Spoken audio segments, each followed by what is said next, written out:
আচ্ছা কোনছে আল্লাহ বড় না মানুষ বড়? ধরো গাদা, তুই কার হাতে কার জোড়া দেশ? কুড়াই আল্লাহ আর কুড়াই মানুষ। যেটা কবার কইছে ওইটা কন। আল্লাহ বড় না মানুষ বড়? আল্লাহই তো বড়। আল্লাহ বড়, তাহলে আল্লাহর কথা না হইনা মানুষের কথা শুনেন কে? তুই কি কইতাছস? কি আর আল্লাহর কথা মানে না মানুষের কথা মানে? হ্যাঁ, কি আর মানুষের কথা শুনেন তাই না?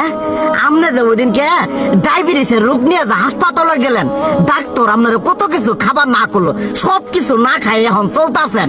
তাহলে আল্লাহ যে আপনারে কইছে যে হারাম খাবার না, সুদ খাবার না, কই আপনি তো কাম কাজ বাদ দিয়ে এলাকার মধ্যে টাকা পয়সা না গায়ে খালি ওইলে দিয়েই খান। নিজেরা টিয়াও হালাল ভাবে কামাই করেন না, ওই সুদ তো না কয়টা টিয়া করে লাভ আহে ওইলে দিয়ে দিয়ে চলেন আর পেট বড় বানাইছেন।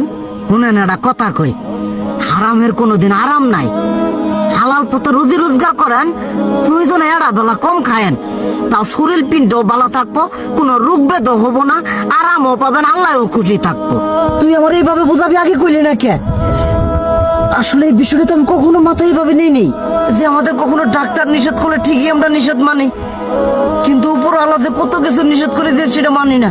আর এই যে হারাম পথে টিয়া পয়সা কামাই করতেছেন, শরীরের মধ্যে দুনিয়া রোগ বেত হয়েছে, দেখা যাইতেছে যা টিয়া হারাম পথে কামাই করতেছেন তার তো বেশি টিয়া মনে করেন জ্বলেই যাইতেছে গা বেশি।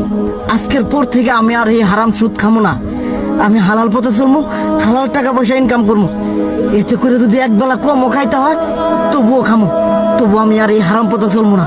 আচ্ছা ঠিক আছে।